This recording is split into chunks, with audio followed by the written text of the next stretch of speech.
త్యాగం. విష్ణుపురం అనే గ్రామంలో శివయ్య అనే ఓ వ్యక్తి ఉండేవాడు. అతను చాలా మంచివాడు, దయాగుణం కలిగినవాడు. అతను ఎన్నో రోజులుగా చాలా కష్టపడి వరిని పండిస్తున్నాడు. ఆ రోజు కోతలు కోసే రోజు. స్వామి, ఎన్నో నెలలుగా ఎంతో కష్టపడి పంటలు పండిస్తున్నాను. ఈ రోజుటితో పూర్తవుతుంది. ఎటువంటి సమస్యలు లేకుండా నువ్వే కాపాడాలి అంటూ దేవుణ్ణి ప్రార్థించి శివయ్య పొలంలోకి వెళ్లాడు. కూలివాళ్లందర్నీ తీసుకుని పని ప్రారంభించాడు. ఎంతో హుషారుగా పని జరుగుతుంది. శివయ్య, చాలా కష్టపడి పంటను పండించావు. దేవుడు చల్లగా చూశాడు. నీ మంచి మనసుకి అంతా మంచే జరుగుతుంది అని అభినందించాడు. శివయ్య ఎంతో సంతోషపడ్డాడు. అలా సాయంత్రానికి వరికోతలు కోసి కుప్పలుగా పోసి వెళ్లారు.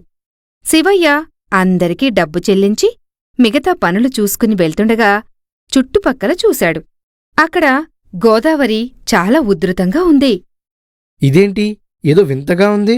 గోదావరి పోటెత్తేలా ఉంది. ఈ నది పోటెత్తితే లోతట్టు భూములన్నీ మునిగిపోతాయి. అక్కడ చాలామంది కూలీలున్నారు. వారికి చాలా ప్రమాదం అంటూ భయపడసాగాడు. అయ్యా అయ్యా, మీకు ప్రమాదం ఉంది. మిమ్మల్ని మీరే రక్షించుకోవాలి అంటూ అరవసాగాడు. కాని శివయ్య మాటలు ఎవ్వరికీ వినపడలేదు. దాంతో శివయ్యకి ఏం చెయ్యాలో అర్థం కాలేదు.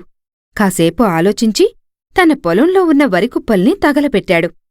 దాంతో ఆ మంటల్ని లోతట్టు ప్రాంతం వాళ్లు చూశారు. అయ్యో, శివయ్య వరి కుప్పలు తగలబడిపోతున్నాయి. వెళ్ళి మంటల్నార్పుదాం పదండి అంటూ అందరూ శివయ్య పొలం వద్దకు పరిగెత్తారు.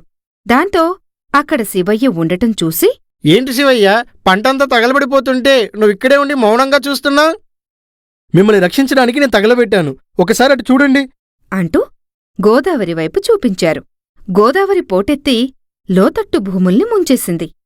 దాంతో విషయం తెలుసుకున్న వాళ్లందరూ శివయ్యకి కృతజ్ఞతలు తెలిపారు. చేతిదాకా వచ్చిన పంటని చేజేతులా నాశనం చేసుకున్నావు. ఏంటి శివయ్య, నువ్వెలా బ్రతుకుతావు? పంట మీద మమకారంతో దీన్ని కాపాడుకుంటే నేను ఒక్కడనే బతుకుతాను. ఇది కాలిపోవడం వల్ల చాలామంది బ్రతికారు. అయినా ఇన్ని ప్రాణాలు కాపాడ్డానికే ఆ దేవుడు నా చేత ఈ పంట వేయించాడనుకుంటాను అని చెప్పాడు. దాంతో శివయ్య మంచి మనసుకి అందరూ సంతోషపడ్డారు.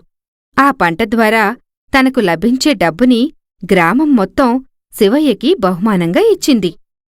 ఈ కథలోని నీతి: ఎదుటివారి ప్రాణాలు రక్షించడం కంటే ఉత్తమమైన పని